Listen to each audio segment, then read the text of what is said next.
Indian times news channel में आपका हार्दिक स्वागत है। मैं हूं सत्येंद्र सक्सेना। उन बहनों के लिए जो एएनएम की आवेदन कर रहे हैं, उन बहनों के लिए मैं एक जागरूक करने के लिए आपके सामने उपस्थित हुआ हूं। आप लोग ये ना सोचें कि हमारी बहनें सोच रही हो भैया ने तो दूसरे समाचार डालने शुरू कर दिए हैं, पर एएनएम की नहीं डाला है। एएनएम ने ही तो मुझे आगे बढ़ाया है। हम आप लोगों को कैसे भूल जाएंगे? नहीं भूल सकते, लेकिन समय समय हमारी आदत में है, हम समय समय पर आपको समाचार देते हैं। जरूरत होती है तब, और जब जरूरत नहीं होती है तो फालतू के छींक दिया, ये कर दिया, वो कर दिया, हम ये फालतू समाचार नहीं डालते। ये आपने देखा होगा पिछली भर्ती में भी। तो हम आपको बताना चाहते हैं 5272 पदों पर जो आवेदन प्रक्रिया चल रही है, तो शायद है कि बहुत कम लोग बचे होंगे। और आपको यह भी बता दें कि 27/11/2024 इसकी अंतिम तिथि है। और जो भी वंचित अभी रह गए हैं आवेदन प्रक्रिया से, तो हम उनसे ये कहना चाहेंगे आवेदन को शीघ्र ही भरिएगा। क्योंकि अगर आप 27 तारीख के चक्कर में बैठे रहे तो कहीं ऐसा ना हो कि देखिए, आपके आवेदकों की तादाद तो कम करना है गवर्नमेंट को। तो हम बहनों को बताना यही चाहते हैं कि गवर्नमेंट को तादाद जब कम करना है तो हो सकता है कि आपके सर्वर चले जाएं, आप वंचित रह जाएं। तो देखिए, 5272 पदों पर जो यूपी ट्रिपल एससी की जो आवेदन प्रक्रिया एएनएम की निकली हुई है, आप लोगों को अब तत्परता दिखाना चाहिए, आलस बिल्कुल नहीं। तो अब कहीं कहीं लोगों को परेशानी आई है जाति प्रमाण पत्र बनवाने में, तो मैंने कहा था कि शासन को अपनी तरफ से लेटर जारी कर देना चाहिए 55 जिलों के जिलाधिकारियों को कि एसडीएम और तहसीलदार इनकी जाति जो पिता पक्ष का जाति प्रमाण पत्र बनना है, इस प्रक्रिया में तेजी लाएं और इस प्रक्रिया को पूर्ण करवाएं, जिससे कि आवेदक अपना समय से पूर्व आवेदन कर सकें। लेकिन शायद कहीं किसी ने माना है, कहीं किसी ने नहीं माना है, लेकिन बहनों से कहेंगे कि आप पहल जारी रखिए। ऐसा नहीं है कि वो आपका जो है जाति प्रमाण पत्र निर्गत न करें। तो बहनों को मैं बताना चाहूंगा, अगर आपको कहीं दिक्कत आ रही हो, लेकिन एक जगह दिक्कत आई है आप लोगों को, मुझे पता है। देखिए, इसमें जो प्रक्रिया में आवेदन प्रक्रिया में हाई स्कूल इंटर की मार्कशीट मांगी गई थी, और इसके साथ साथ नर्सिंग मिडवाइफ का डिप्लोमा 2 वर्षीय, जो कि होता तो 18 मंथ का है, 16 मंथ का। और आपका कुल प्रक्रिया जब 6 महीने की जो आपकी ट्रेनिंग दी जाती है, कुल मिला के 2 वर्ष की हो जाती है। तो आपको यह बताना चाहेंगे कि आपको अंक पत्र दोनों वर्ष के जमा कर, यानी आपको दिखाना है, और वो दोनों वर्ष के होना चाहिए आपको।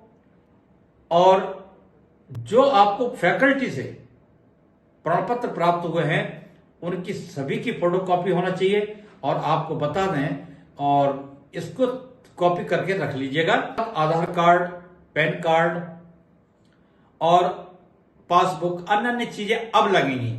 तो मैं आपको बताना चाहूंगा कि जो प्रक्रिया चल रही है, इसमें फोटो भी लगेगी और मूल निवास प्रमाण पत्र वो यथावत रहेगा। लेकिन हम उन बहनों से कहना चाहते हैं जो जिनका जो है अभी हाल फिलहाल नहीं बन पा रहा है जाति प्रमाण पत्र, उनके लिए मैं कहना चाहूंगा, यदि आपका कुछ समय पूर्व, यानी कि एक वैलिड डेट होती है, इसकी वैधता 3 वर्ष तक की होती है जाति प्रमाण पत्र की, तो मैं आपको बताना चाहूंगा, यदि आपका प्रमाण पत्र 2023 का भी बना है, 2022 का भी बना है, और 24 अभी अंतर्गत अंदर आ रही है, तो भी आप आवेदन कर सकते हैं।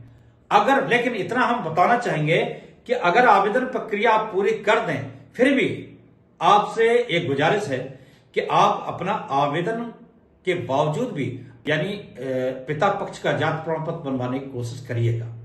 क्यों, करंट का बन जाए तो और अच्छी बात है, लेकिन वो वैलिड है जो आपका पहले का भी रखा हुआ है, और आपके 2023 से 2024 तक का 22, 23, 24 तक का आपका वैलिडिटी है, तो आवेदन आप कर सकते हैं।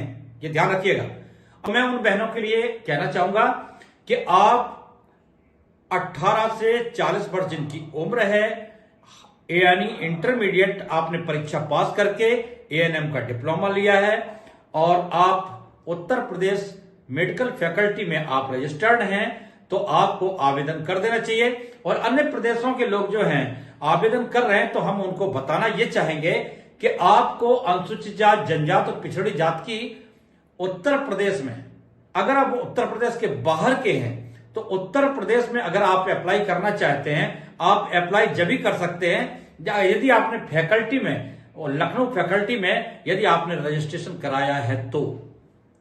लेकिन आप उसमें भी एक अंतर और है, आपको बता दें कि आपको आरक्षण नहीं मिलेगा।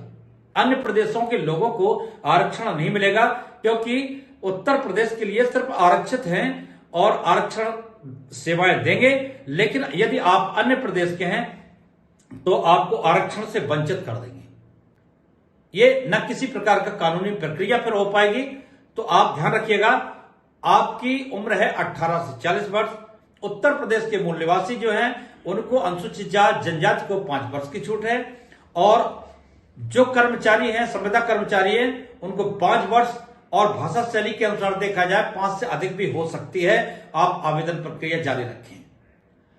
अब रही बात, इसके बाद आप सोचेंगे क्या होगा, तो मैं आपको यही बताना चाहता हूं कि आपने ट्रेनिंग पीरियड में जो बुक आपने स्टडी की थी, जिस बुक से आपने ट्रेनिंग की थी, वो बुक का आप स्टडी पुनः कर जाएं और उसी के ऊपर ही जिस सारी चीजें जितने भी आपकी आएंगी इसी के अंतर्गत आएंगे।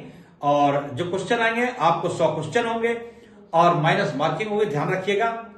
यानी आपका 25% क्वेश्चन अगर गलत होने पर 25% आपके सही से काट लिए जा सकते हैं। तो आपको आवेदन करने के बाद अपनी तैयारी जो करना है वो यही करना है। अभी आपको शुल्क जो देना है 25 रुपए मात्र देना है और इसके बाद जब आपका इसमें आ जाता है और पुनः आवेदन आपको करना पड़ेगा। अगर ये प्रक्रिया में आप आ जाते हैं तो डीबी के पूर्व आपको 200 रुपए फीस शुल्क जमा करनी पड़ेगी। और ये होता है, ये प्रक्रिया पिछली 9212 में भी हुई थी।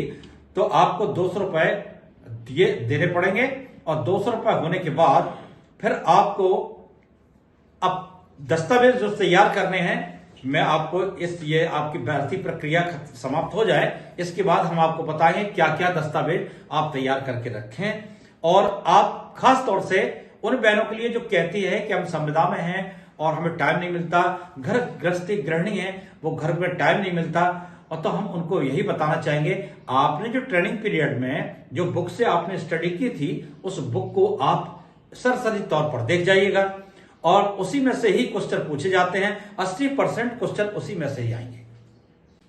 अब रही बात संविदा कर्मचारियों को, जो संविदा में कार्यरत कर्मचारी हैं तो उनको यह बताना चाहेंगे कि आपको बोनस अंक मिलेंगे जो प्रत्येक वर्ष का 3 अंक होगा। यानी 5 वर्ष तक के आप अब जिन्होंने संविदा पार कर ली, 5 वर्ष तक कर लिया है, उनको प्रत्येक 3 नंबर के हिसाब से तो 5 वर्ष का 15 नंबर आपको बोनस के रूप में दिए जाएंगे। तो अगर आपने जो है 85% भी अगर आपने अपनी मार्किंग अपनी दम पे लाए हैं तो हो सकता है 15 ये मिलते हैं तो आपका 100% हो गया। अब हम आपसे ये पूछना चाहते हैं कि कुछ पाने के लिए क्या कुछ खो नहीं सकते आप? थोड़ा सा, और यानी अपने हृदय में ये लाइए, देखिए लक्ष्य जिसका होता है वो लक्ष्य पार कर लेता है। रिवीजन करने की आवश्यकता है और आपको सब याद आ जाएगा। और एक बार नहीं कई बार रिवीजन करिए, कुछ थोड़े क्वेश्चन इधर उधर से लेने पड़ेंगे और 100% हम आपको 75% की तो गारंटी देते हैं इसी बुक के से आपका आएगा। और आएगा फिर आपको यही कहते हैं इसी को आप पढ़िएगा और थोड़ा बहुत क्वेश्चन इधर उधर से ले लीजिएगा, आ जाएंगे आपके और पासिंग मार्क। लेकिन अब आपको यह बताना चाहेंगे कि खास तौर से जो संविदा कर्मचारी हैं उनके लिए एक खुशखबरी का विषय यह है, और मैंने पिछली भर्ती में स्पष्ट कहा था कि संविदा कर्मचारियों को तो उन्हें लेना ही है, ये ध्यान रखिएगा। लेकिन ये नहीं कि आप कहें कि अजगर करे न चाकरी, पंछी करे न काम, राम भरोसे नहीं मत रहना। बिल्कुल आपको पढ़ना भी है, तो ऐसे चक्कर में मत रहना कि भगवान सब करेगा। अरे कुछ तो खुद को भी करना पड़ता है। तो बहनों से यही कहना चाहेंगे, सारे काम छोड़ के अपना इतना समय आपने व्यर्थ में नष्ट किया है, अब आप पढ़ाई में भी लग जाइएगा। जो संविदा कर्मचारी अपना काम कर रहे हैं तो आप अपनी बुक को सरसरी निगाह से देखिएगा और आपकी रनिंग में वो कार्य चल रहे हैं जो आपका टीकाकरण से संबंधित पूछा जाएगा, पोलियो से संबंधित पूछा जाएगा, और जो डे आते हैं खासतौर से हॉस्पिटलों में डे आते हैं, क्यों मनाए जाते हैं और कब से ये लागू हुआ था, ये सारी चीजें आएंगी। तो अब कोई कमी रह जाती है तो ध्यान रखिएगा। देखिए, हम और भी समाचार डालने लगे हैं। बहनों से ये कहना चाहेंगे, आप ही तो मेरे सब्सक्राइबर हैं, अगर आप वो समाचार भी नहीं देखेंगे तो मुझे दुख होगा। तो हम आपसे ये कहना चाहते हैं, वो समाचार देखिए जरूर, थोड़ा समय निकाल के। आप नहीं चाहते कि आपका भाई आपको आगे तरक्की करे, तो हम आगे भी बढ़ना चाहते हैं और आपको बोलेंगे नहीं, समय समय पे आपको समाचार भी देते रहेंगे। लेकिन एक खुशखबरी उन बहनों के लिए है जो एएनएम बहनें अभी जो नियुक्ति होंगी वो, और जो नियुक्ति हो चुकी है 9212 में 8वें वेतन के संबंध में मैं आपको विस्तार से अगले समाचार में दूंगा। अब आपकी बल्ले बल्ले होने वाली है, तो हम आपसे विदा लेते हैं।